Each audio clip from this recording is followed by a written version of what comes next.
Eu quero convidar você a abrir a sua Bíblia, porque a sua Bíblia é a palavra do Senhor. Nós estaremos lendo no Evangelho de Lucas, capítulo 10, verso de número 25, uma história que certamente você conhece, mas a palavra de Deus, ela sempre ministra algo novo aos nossos corações. Quando nós abrimos os nossos ouvidos, o nosso entendimento para recebermos aquilo que Deus quer falar conosco. Eu quero te dizer que Deus, Ele sempre quer falar com você. Diz assim a palavra: certa vez um advogado da lei levantou-se com o propósito de submeter Jesus à prova e lhe indagou: mestre, o que é preciso fazer para herdar a vida eterna? Ao que Jesus propôs: o que está escrito na lei? Isso é muito importante. E como é que você interpreta aquilo que está escrito? E ele replicou: amarás o Senhor teu Deus de todo o seu coração, de toda a sua alma, com todas as tuas forças, com toda a sua capacidade intelectual, e amarás o teu próximo como a ti mesmo.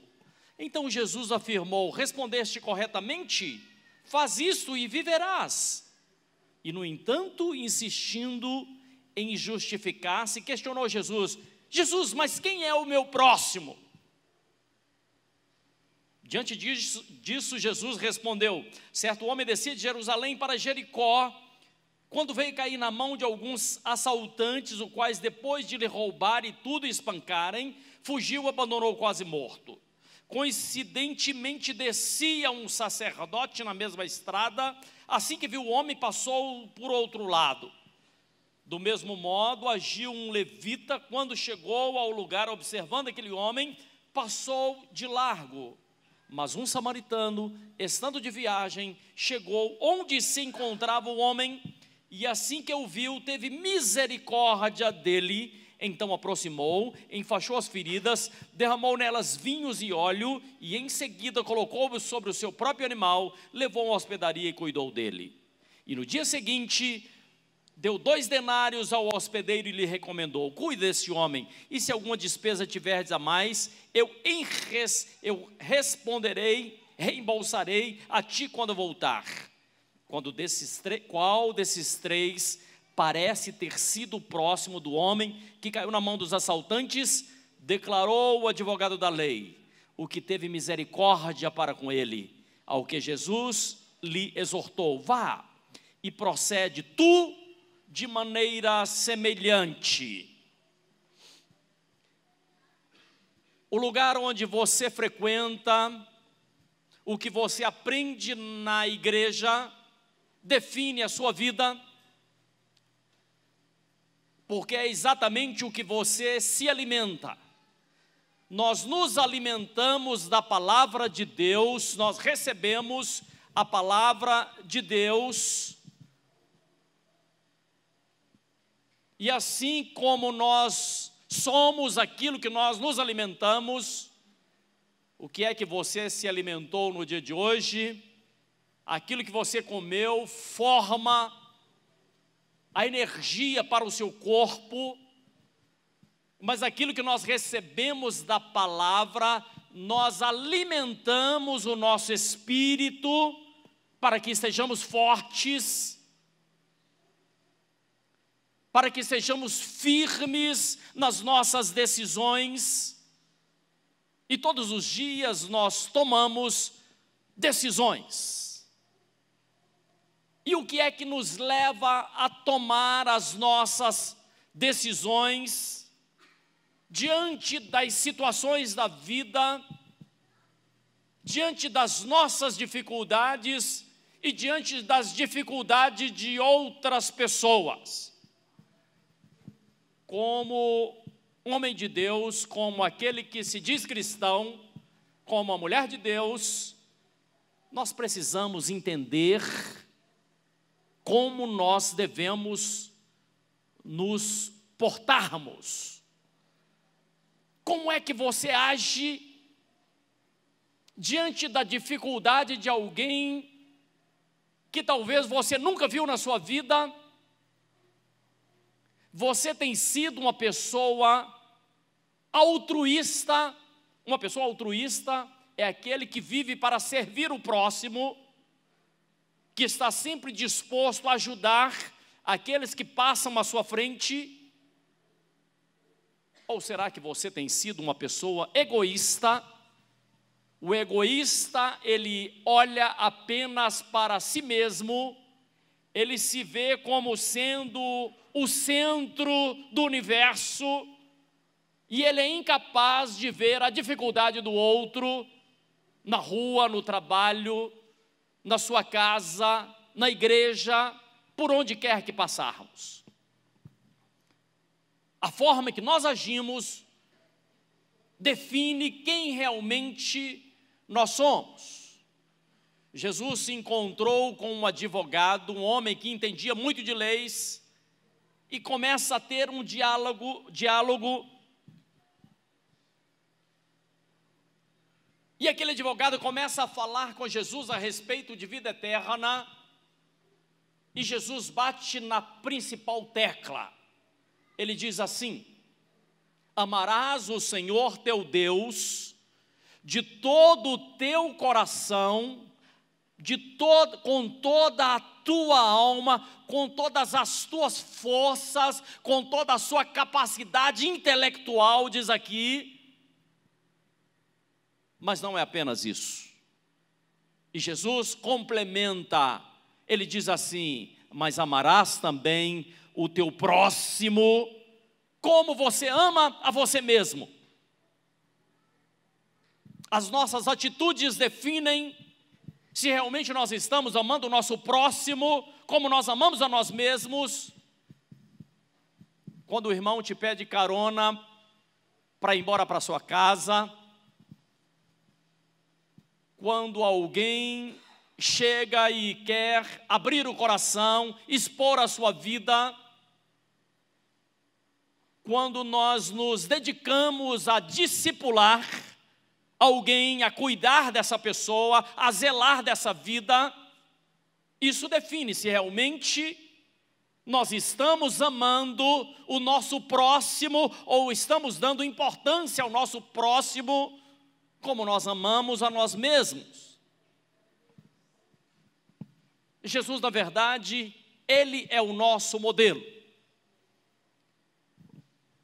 Mas nós deixamos de ser altruísta, ou seja, de pessoas que veem e que visam os demais, e muitos se tornam egoístas. O egoísta enxerga apenas o seu próprio umbigo, não gosta de ajudar, não gosta de servir, não gosta de sequer cumprimentar, porque ele se julga acima dos demais. Nós poderíamos dizer que existem os cristãos compassivos, ou seja, que o coração se abre para ajudar, para estar do lado. Mas muitas vezes os corações também estão impiedosos, não têm compaixão e muito menos misericórdia, quando esquecemos aquilo que Deus tem feito ao nosso favor.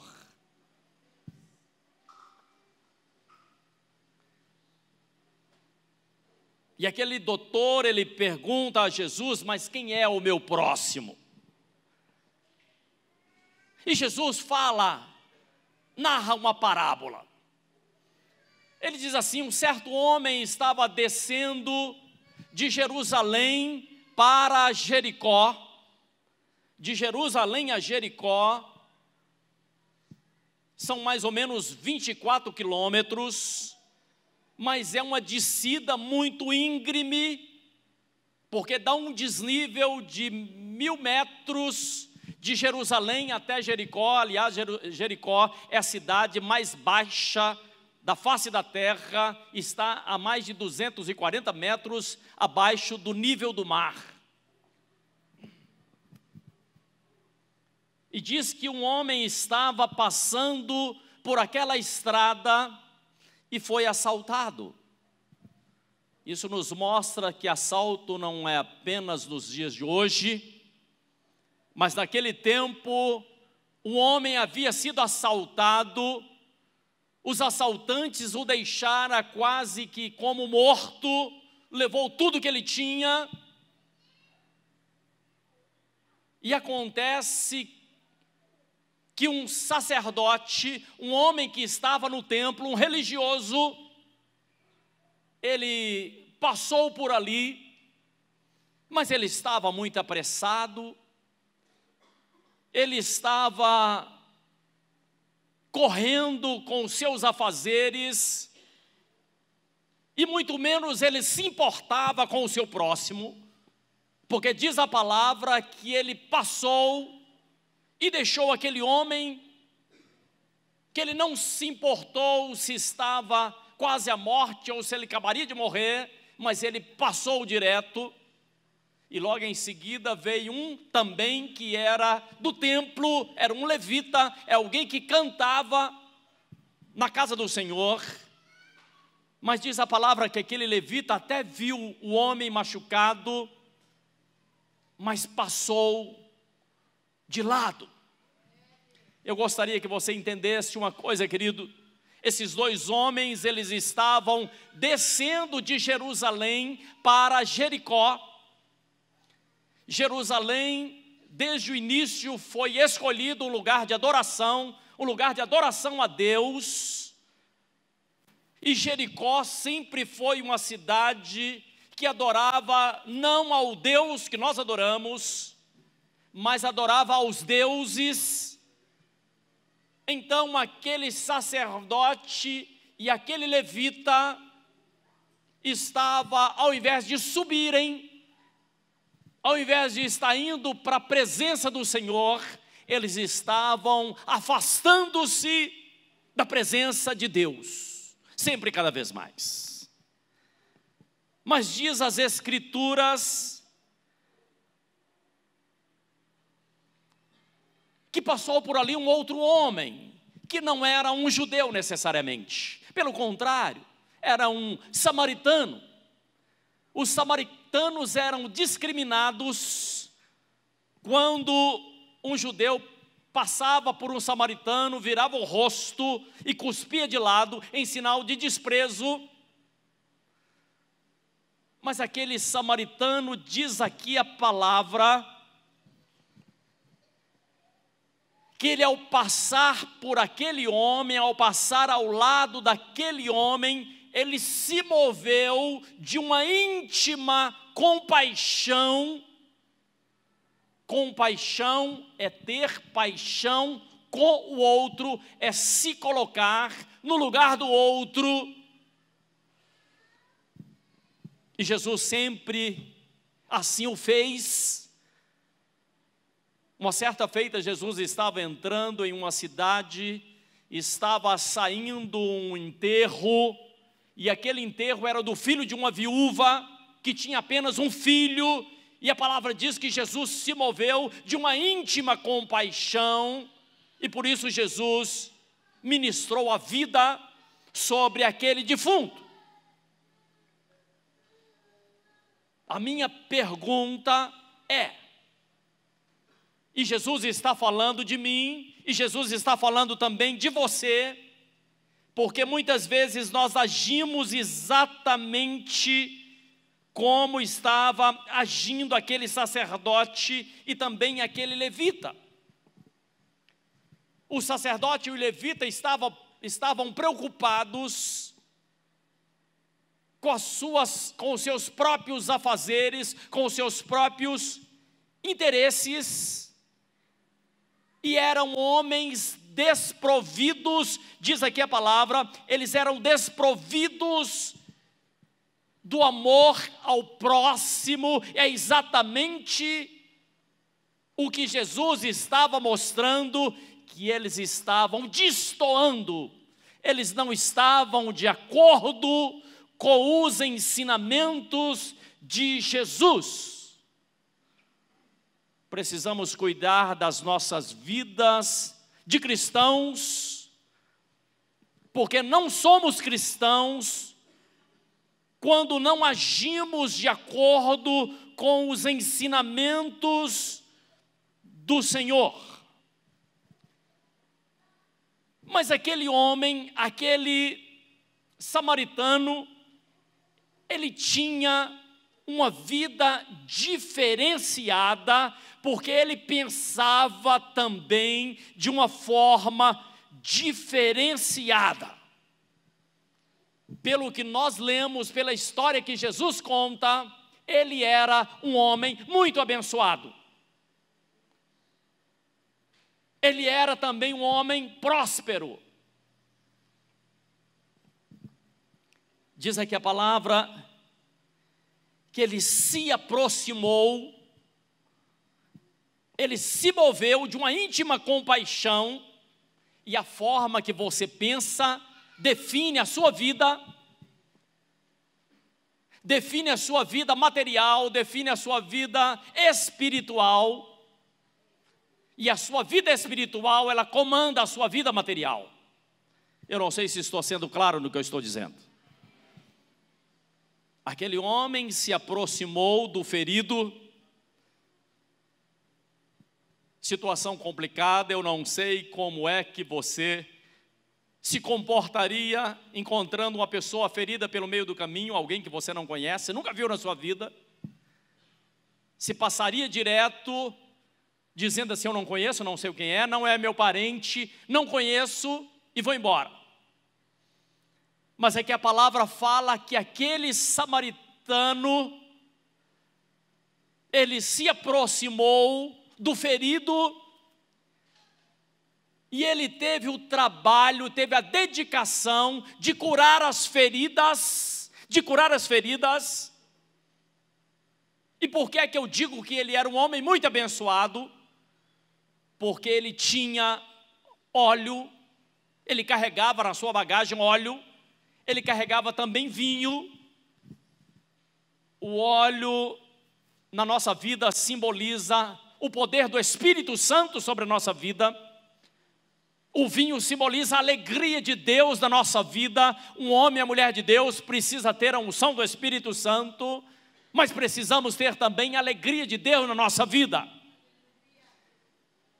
E ele cuida daquele homem, faz curativos e coloca aquele homem sobre o seu cavalo. Preste atenção, não era qualquer pessoa que possuía um cavalo. Por isso que eu disse que ele era um homem próspero pela forma que ele pensava. Jesus mostra claramente quem era esse homem. Ele possuía um cavalo, o cavalo era a condução dos soldados, não de todos os soldados, mas de alguns soldados. Nem todos os soldados andavam a cavalo, alguns apenas. O cavalo era também a condução dos príncipes e também dos reis. Mas diz aqui a palavra que aquele homem, ele possuía esse animal. Muitas vezes nós pensamos de uma determinada forma, nós tomamos algumas atitudes, nós tomamos algumas decisões,